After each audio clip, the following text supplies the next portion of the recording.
오늘 5월 가정의 달, 오늘 어버이주일을 맞아서 제가 동시를 한 두 편을 먼저 소개를 하겠습니다. 김현숙 지은 서로 지팡이. 바람 부는 저녁 휘청대며 걷는 할아버지. 부축하는 할머니도 휘청. 서로 지팡이. 또 한편의 시는 권오봉 시인이 쓴 할아버지 걸음입니다. 아마 유년 시절을 회상하면서 쓴 시 같아요. 할아버지 모시고 동네 한 바퀴 도는 길. 자작자작 오늘은 더 조심스러운 할아버지 걸음. 걸음걸이 이상하지만 우습지 않다. 거북이처럼 느리지만 나는 답답하지도 않다. 폴짝폴짝 뛰어가며 재롱을 피우다 저만큼 앞서가 한참을 기다리다 남은 길 할아버지 까칠한 손잡고 나란히 걷는다. 우리 할아버지나 할머니들은 경제적인 생산 능력이 없습니다.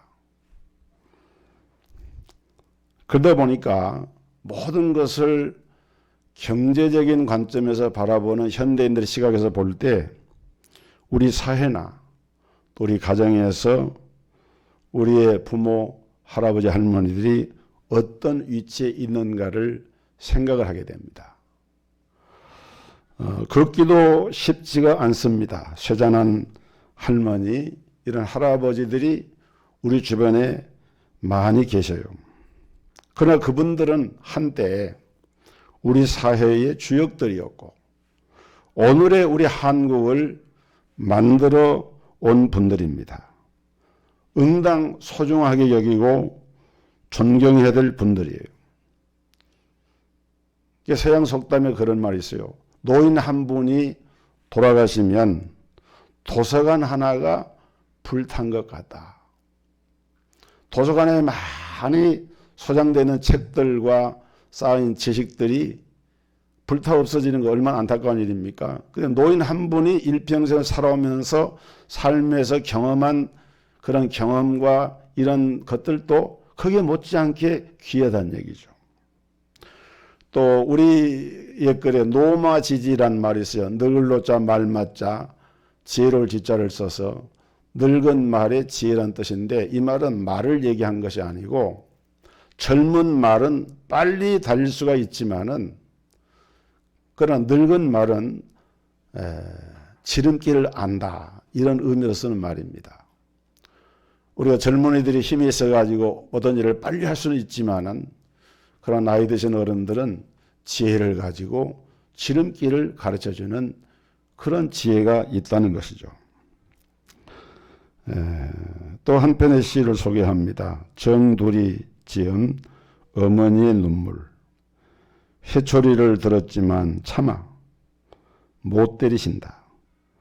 아픈 매보다 더 무서운 목소리보다 더 무서운 어머니의 눈물이 손등에 떨어진다. 어머니의 굵은 눈물에 내가 젖는다. 그리고 이제 이거는 제가 쓴 오늘 아침에 쓴 시인데 한번 소개를 하겠습니다. 어제 어버이날인데 그 어버이날에 그 방송에 보니까 요양원에 계신 부모님을 방문한 그 자녀 가족들이 어머니를 만났지만은 유리벽을 사이에 두고 손을 이렇게 마주대고 있는 그런 광경을 보면서 제가 좀 시를 한번 쳐봤습니다. 제목 모정 김송수. 2021년 어버이날 방송 카메라가 요양원을 찾은 자녀와 그 부모님의 모습을 보여준다. 유리벽 건너편에 백발이 성성한 어머니, 자식을 기다린 모정이 깊은 주름 슬픈 눈가에 담겨 있다.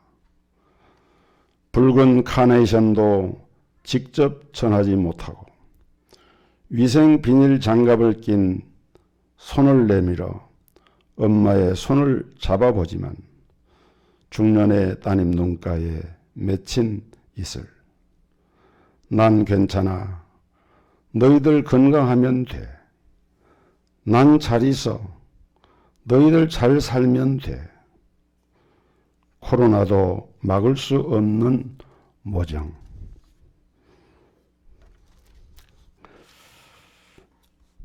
오늘 주보의 설교 제목을 효도하는 자가 받는 복이라고 이렇게 되어 있는데 본문은 같고 제목을 조금 바꿨습니다. 초점을 거기보다는 주 안에서 부모에게 순종하라. 결과적으로는 복을 받는 것이 나오지만은 그렇게 제목을 바꾸어서 말씀을 함께 나누겠습니다. 그러니까 부모님에게 효도를 해야 된다 하는 것을 가르치는 점에서는 우리 기독교나 일반 다른 종교나 크게 다르지 않습니다. 또 일반 학교에서도 부모 공경이나 효도에 대해서는 얘기를 합니다. 그렇지만은 실제로는 아주 엄청난 차이가 있어요. 그래서 우리 기독교는 부모에게 공경을 하되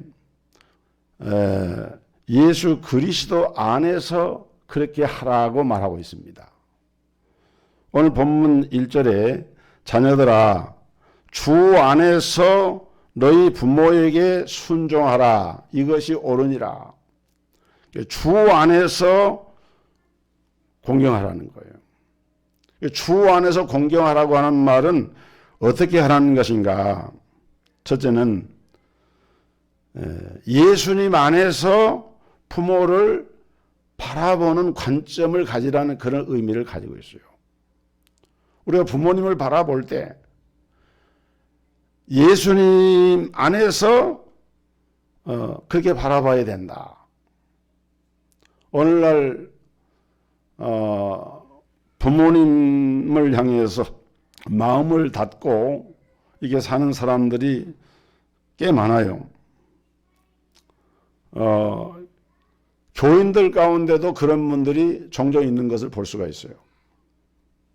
물론 거기에는 부모의 잘못이 있습니다. 또 남들이 알 수 없는 그 가정만의 어떤 고통과 어떤 사연이 있을 수도 있습니다.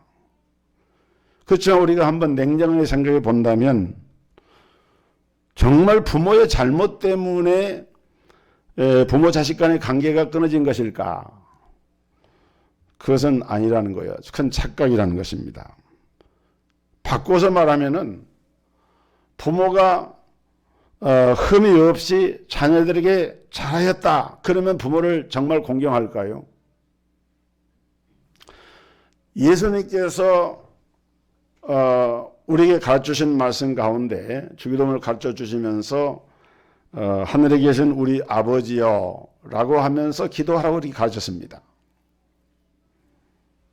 예수님 안에서 하나님은 우리의 아버지가 되셨어요.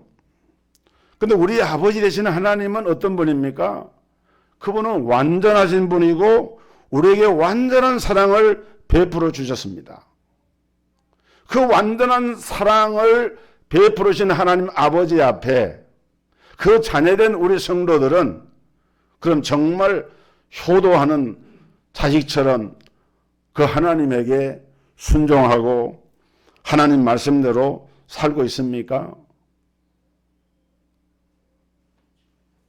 우리는 언제나 하나님께 생각할 때 죄송한 마음이고 내가 하나님의 기쁨과 자랑이 되지 못하는 부분에 대한 자책감과 이런 것들이 우리 마음을 떠나지 않습니다. 이것이 우리 죄성에 있는 거예요.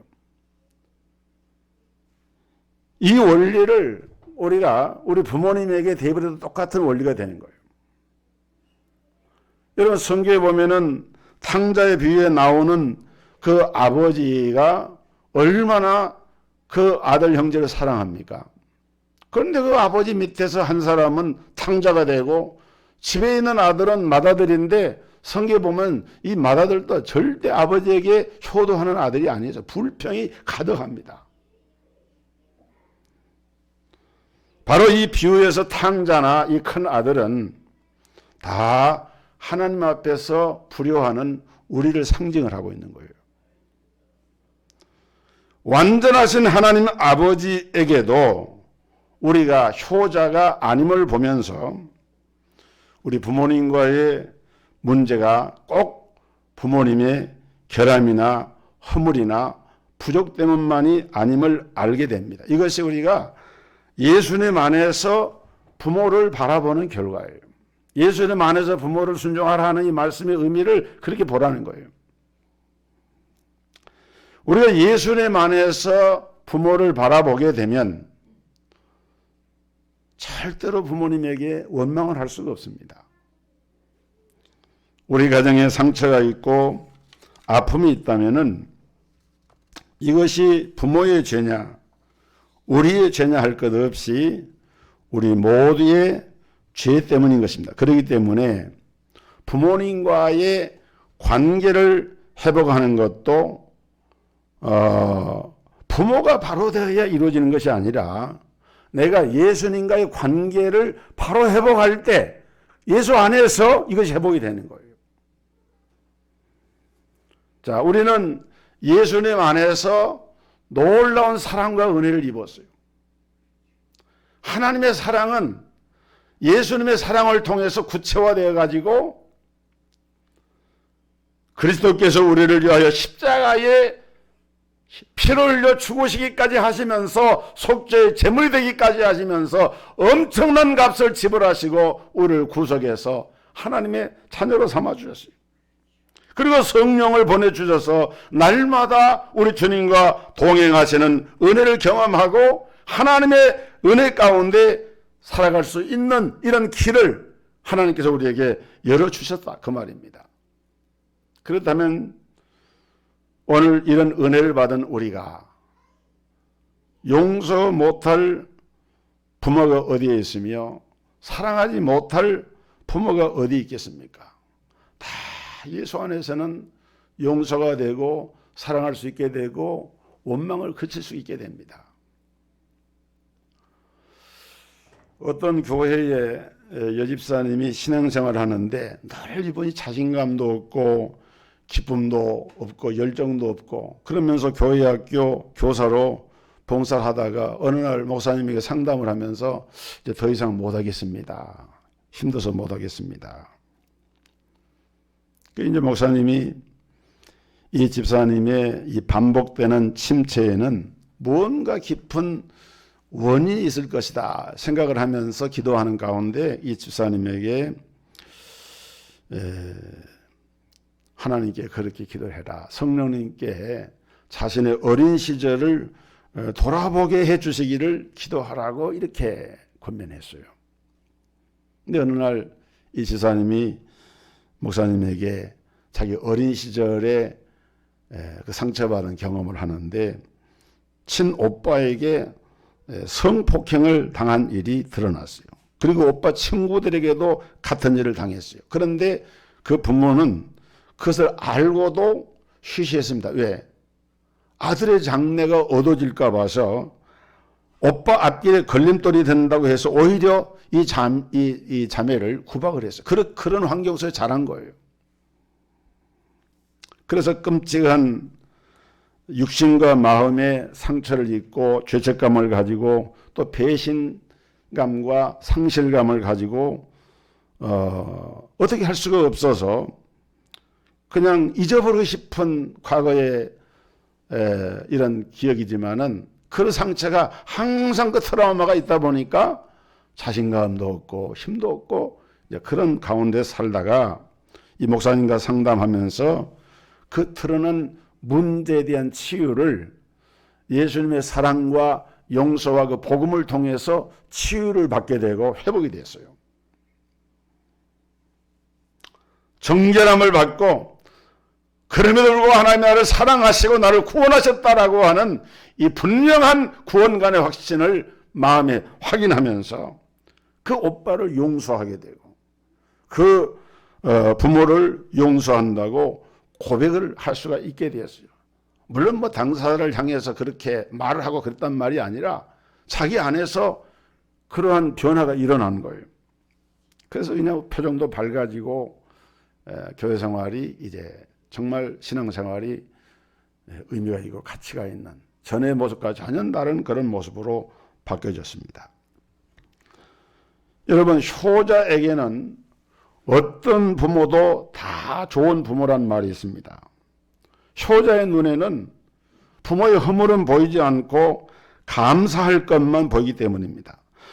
예수님 안에서 거듭난 성도에게도 부모는 그분이 어떤 상처를 주었던 간에 어떤 삶 가운데 이런 어려움이 있었던지 간에 예수 안에서 바라보는 부모는 좋은 부모가 되는 거예요. 그래서 부모님을 바라보는 눈이 바뀌어집니다. 거듭나기 전에는 부모에 대해서 할 말이 많았지만은 십자가의 사람이 되고 하나님의 은혜를 깨닫고 보니까 보는 시각이 달라져 버린 거예요. 오히려 그 부모가 측은하게 보이고 예수 안에서 내가 정말 사랑하고 도와야 될 그런 분으로 바뀌어진다는 거예요. 여러분, 룻이 구약성경에 나오는 룻이 시어머니 나오미를 끝까지 모시고 공경을 한 것은 그 시어머니 나오미가 완벽한 시어머니였기 때문이 아니었어요. 단지 하나님께 대한 이 룻의 신앙, 어머니가 섬기는 하나님이 나의 하나님이 되고 어머니가 가시는 길에 나도 가고 어머니가 머무는 곳에 나도 머물고 어머니의 하나님 백성이 나의 백성이 된다라고 하는 그 믿음 하나 때문에 룻은 끝까지 어머니를 붙였습니다. 오르바는 떠나갔지만은 룻은 시어머니 나오미를 붙잡고 따라간 거예요. 그 나중에 유다 가문에 보아스라고 하는 유력한 성읍의 사람을 만나가지고 결혼을 하게 되고 메시아의 족보에 초상에 그 이름이 등록이 되어지는 이런 엄청난 이런 하나님의 복을 받는 사람이 되어졌어요. 어떤 집사님이 중학교 다닐 때 어머니가 돌아가셔가지고 새어머니가 오셨는데 중학생 때니까 사춘기잖아요. 당연히 새어머니하고 갈등이 많았습니다. 그런데 그런 환경 가운데 자란 이 집사님이 어린 시절 집사님이 이제 대학 생활하면서 대학교 다닐 때 정말 예수님을 인격적으로 만나게 됐어요. 예수 안에서 이 말을 제가 설명하기 위해서 얘기를 하는 거예요. 예수님을 만나가지고 밤마다 교회에서 철야 기도를 하고 주님과의 깊은 관계를 이렇게 교통 가운데 있으면서 어느 주간에 기도원에 가서 한 주간 동안 은혜를 받고 기도원에 다닌 후에 자기 마음 가운데 결심이 서서 새 어머니에게 용서를 빌었다 그래요. 어머니, 제가 잘못한 일을 다 용서해 주세요. 정말 마음에서 우러나는 그런 마음을 가지고 얘기를 했어요. 그때 새 어머니가 그래, 나도 잘못한 일이 많다. 나도 용서해라. 이러면 아름다운 한편의 그림이 됐을 텐데 어머니가 그렇게 말한 게 아니고 그래, 알았으면 됐다. 얼마나 잘못했는데 이제 알겠니? 이렇게 하는 거예요. 그러나 상처가 날 일이었지만은 이 집사님은 대학생 때입니다.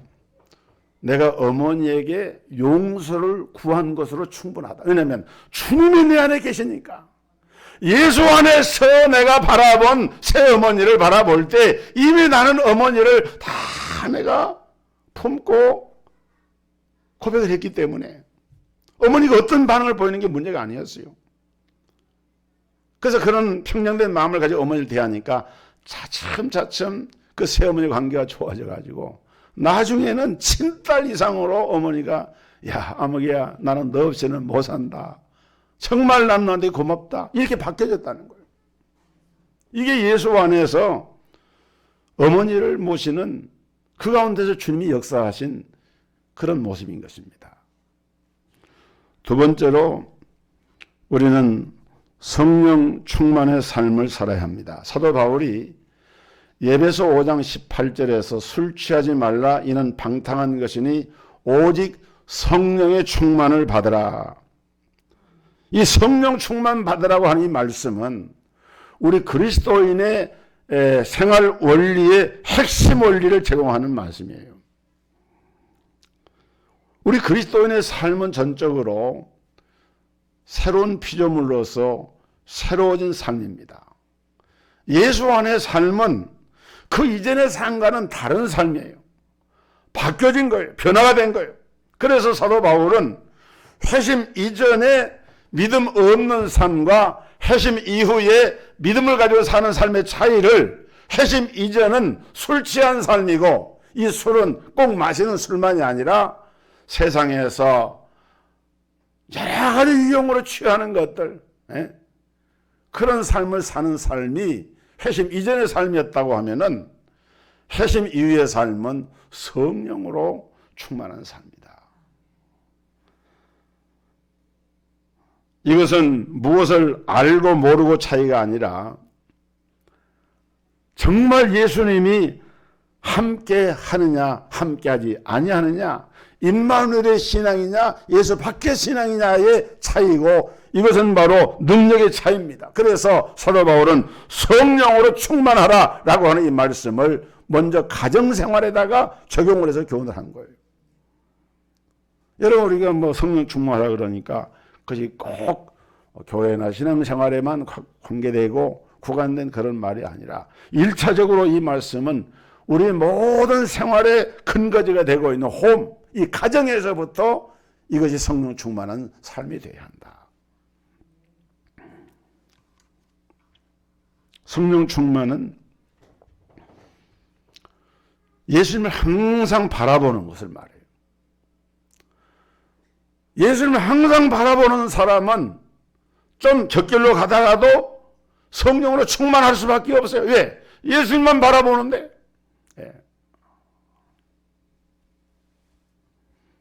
어떤 청년이 기도 편지를 자기가 출석하고 있는 교회 교인들에게 돌렸습니다. 이 청년은 어려서부터 아버지를 전도하려고 했지만은 아직까지도 이것이 이루어지지 않았어요. 그래서 매일 마음으로 정하고 점심시간에 금식을 하면서 기도를 하는데 기도를 시작한 지 얼마 되지 않아서 그 아버지 마음이 열려가지고 이제 내일 주일이 내일인데 내일 교회에 오시겠다고 하는 겁니다. 그런데 확실한 답은 주질 않았어요. 그런데 이 청년이 편지 가운데 하지만 복음의 문이 내일 열리기를 소망합니다. 이것은 평생 제일 큰 저의 소원입니다. 아버지가 교회에 나오셔서 우리 가정이 믿음의 가정으로 주의 일을 감당하기를 원합니다. 우리 사랑하는 아버지를 위하여 기도해 주십시오. 그리고 부탁의 말씀 1. 기도문을 받으셨으면 꼭 저희 아버지 아무개를 위하여서 기도해 주십시오. 2. 기도 후에 전화하셔서 내일 교회 오시기로 하셨다면서요. 참 잘하셨습니다. 내일 만나시죠 하고 반갑게 전화를 해 주십시오. 이런 편지를 성도들에게 부탁을 한 거예요. 그런데 이 청년은 5살 때, 자기 밑에 바로 동생 2살 아래 동생이 3살 때, 이 두 아이를 두고 어머니가 아버지하고 이혼을 하고 집을 나갔습니다. 그 얼마 되지 않아서 아버지도 집에 들어오질 않으니까 자기도 동생도 굶어 죽게 생긴 거예요.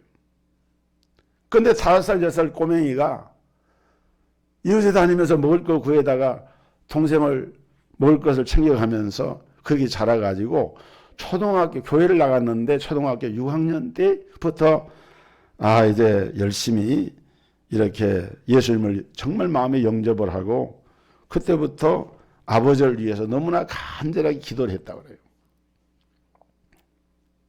아버지가 술에 취해서 들어오면은 아버지 머리를 잡고 기도를 하고 아버지가 이불을 뒤집었으면은 아버지 발을 잡고 기도하고 그렇게 해서 지금 군에 갈 나이가 됐는데 이제 군에 가기 전에 아버지가 교회에 나와서 예수님 영접하면 좋겠다. 그 마음을 가지고 전도해야 되겠다는 그 마음을 가지고 이 전도 편지를 쓴 거예요. 뭐 결과는 정말 그런 성령의 역사로 아버지가 교회에 나오고 이제 변화를 입는 그런 역사가 일어납니다. 여러분 우리가 부모님에게 효도할 때 효도해야 된다고 하는 말을 모르는 사람이 누가 있습니까? 효도해야 된다라고 하는 그러한 뭘까요? 그런 사실 자체를 부정할 사람 아무도 없어요. 그런데 효도를 하려고 하는데 안 되는 거예요. 왜 그렇습니까? 성령의 능력을 힘입고 예수 안에서 복음의 권세와 능력을 힘입으면은 효도 안 할래야 안 할 수가 없게 되는 거예요. 그렇기 때문에 효도의 문제는 구체적으로 어떻게 하는 게 효도냐 하는 문제가 아니라 효도할 수 있는 능력이 어디서 오느냐 이것을 말하고 있는 겁니다. 세 번째로 부모 공경은 약속이 있는 첫 계명이라고 말씀을 합니다.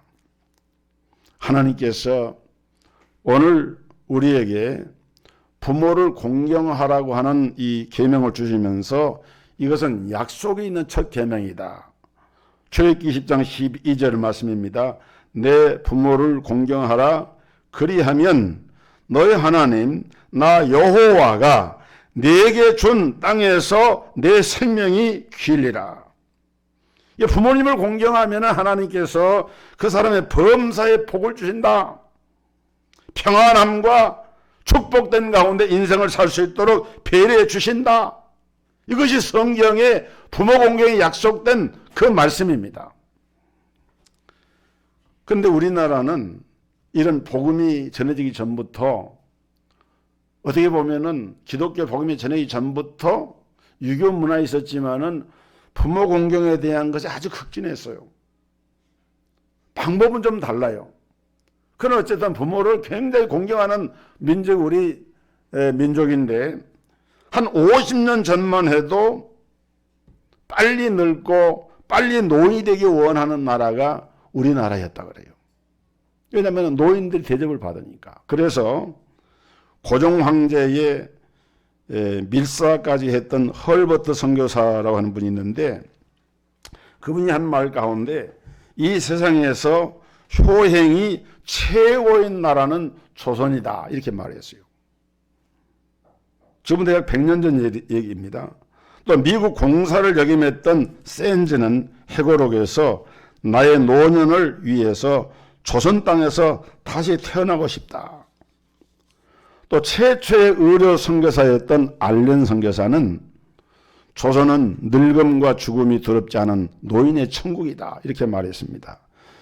어떻게 보면은 우리나라가 이런 나라였기 때문에 하나님께서 우리나라가 위기에 처했을 때 이렇게 건져주시고 복을 주셨다는 생각도 합니다. 그런데 지금은 시대가 변했습니다.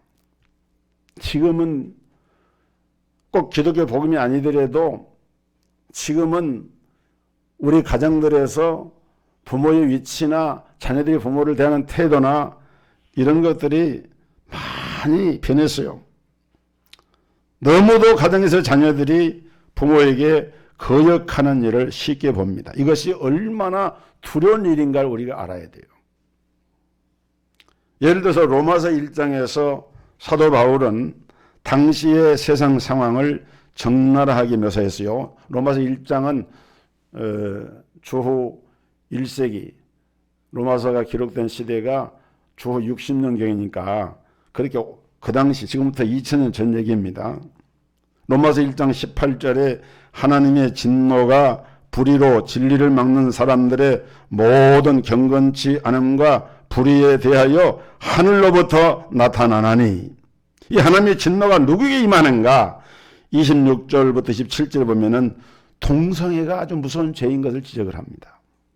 거기 보면은 하나님께서 그들을 부끄러운 욕심에 내버려 두셨으니 곧 그들이 여자들도 순리대로 쓸 것을 받고 영리로 쓰며 그와 같이 남자들도 순리대로 여자 쓰기를 버리고 서로 향한 음욕이 불릴 듯하며 남자가 남자와 더불어 부끄러운 일을 행하여 그들의 그릇 때문에 상당한 보응을 그들 자신이 받았느니라.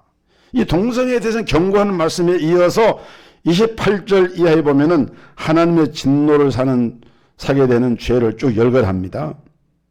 또한 그들이 마음에 하나님 두기를 싫어하며 하나님께서 그들을 그 상실한 마음대로 내어 버려두사 합당치 못한 일을 하게 하셨으니 곧 불의, 추악, 탐욕, 악의가 가득한 자요, 시기, 살인, 분쟁, 사기, 악독이 가득한 자요, 수군수군하는 자요, 비방하는 자요, 하나님께서 미워하시는 자요, 능욕하는 자요, 교만한 자요, 자랑하는 자요, 악을 도모하는 자요, 부모를 거역하는 자요, 우매한 자요, 배약하는 자요, 무정한 자요, 무자비한 자라. 그들이 이 같은 일을 행하는 자는 사형에 해당한다고 하나님께서 정하심을 알고도 자기들만 행할 뿐 아니라 또한 그런 일을 행하는 자들을 옳다 하느니라. 여기서 이 본문에서 우리가 좀 주목해야 할 것은 이 끔찍한 죄의 목록 가운데 부모를 거역하는 죄가 들어있어요.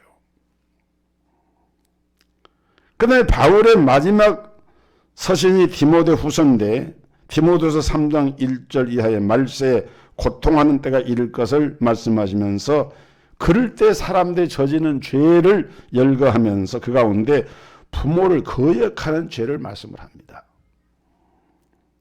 내가 이것을 알라. 말세에 고통하는 때가 이러니 사람들이 자기를 사랑하며 돈을 사랑하며 자랑하며 교만하며 비방하며 부모를 거역하며 감사치 아니하며 거룩치 아니하며 무정하며 원통함을 풀지 아니하며 모함하며 절제하지 못하며 사나우며 선한 것을 좋아하지 아니하며 배신하며 조급하며 자만하며 쾌락 사랑하기를 하나님 사랑하는 것보다 더하며. 그러니까 부모에 대한 이 불순종을 배교의 시대, 다시 말하면 세상이 근간이 송두리째 흔들리는 불신앙의 시대에 나타나는 중요한 제목 가운데 하나로 이 부모에 대한 불순종을, 이것은 말세의 증거고 파멸의 증거로 이렇게 성경은 규정을 하고 있어요.